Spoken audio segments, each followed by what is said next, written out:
Lo percaya gak sih sama konsep kebetulan? Sampai saat ini gue ngerasa semua hal yang ada di hidup gue itu bukan terjadi karena kebetulan. Kayak segala tempat, situasi, ataupun orang, itu tuh gak kebetulan datang ke gue. Atau gue gak kebetulan mengalami itu.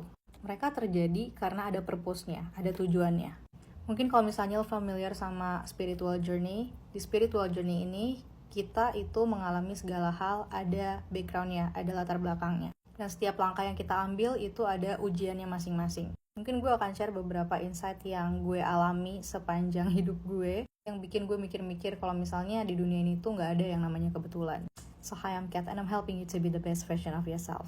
Kalau misalnya lo tanya gue sebenarnya tujuan hidup setiap manusia tuh buat apa? Jawaban gue akan cukup simple sih. Semua manusia itu terlahir untuk mengalami pengalaman menjadi manusia, segala perasaannya, segala situasinya. Tapi setiap orang itu journey-nya beda-beda. Pelajaran hidup yang harus dia tempuh juga beda-beda. Nah, kalau misalnya di spiritual journey, itu tuh tantangan untuk kita mendapatkan purpose hidup kita ada dua. Yang pertama melalui inner work, dan yang kedua melalui shadow work. Ini berdasarkan penafsiran gue sendiri, so correct me if I'm wrong. Yang bisa gue simpulin adalah, pertama, inner work itu ngajarin kita untuk mencari atau mendapatkan kekuatan yang ada pada diri kita sendiri. Potensi-potensi apa aja yang ada dalam diri kita, yang hanya akan keluar kalau kita melalui ujian tertentu. Dan ini tuh suatu siklus yang memang harus kita sendiri yang mematahkannya. Misalnya lo harus terus-terusan dikasih orang yang sama, ketoksikan yang sama, dan dibuat sehancur-hancurnya sampai lo belajar tentang self-worth.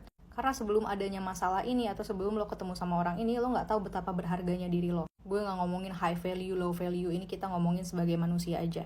Yang tadinya lo berpikir kayak lo lemah, lo gak bisa apa-apa tanpa orang ini, lo rela diperlakukan seperti sampah sama orang ini. Karena lo gak ngelihat itu di diri lo sendiri. Dan semesta ini berkonspirasi untuk membuat lo menyadari kalau lo itu sangat berharga. Jadi siklusnya gak akan berhenti sampai lo benar-benar belajar. Yang kedua ada shadow work. Kalau inner work tadi itu mengajarkan kita untuk mendapatkan kekuatan dari diri kita sendiri, shadow work itu humbling us. Maksudnya gimana? Lo juga pasti familiar sama 7 deadly sins, 7 dosa yang paling mematikan bagi manusia. Envy, anger, lust. Setidaknya semua orang itu punya 1 7 deadly sins. Entah itu nafsu, kemalesan, atau enggak jealousy, envy. Tapi kadang kita nggak sadar kalau misalnya itu salah. Misalnya lo orang yang arogan, lo merasa kayak lo bisa mendapatkan semua hal dengan gampang, lo menyepelekan orang lain, sampai satu titik lo dijedotin sama semesta. Ini tiba-tiba kayak ekonomi lo drop, atau tiba-tiba lo ditinggalin semua orang dalam satu waktu sekaligus. Patternnya juga sama, itu hanya akan berhenti kalau lo belajar.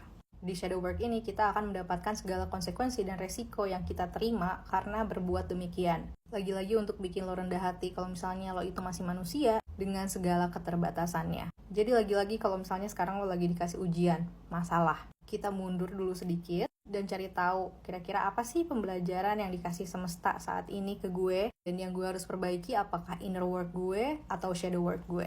Itu hal yang bikin gue ngerasa kalau misalnya segala hal yang terjadi di hidup kita saat ini bukan karena kebetulan.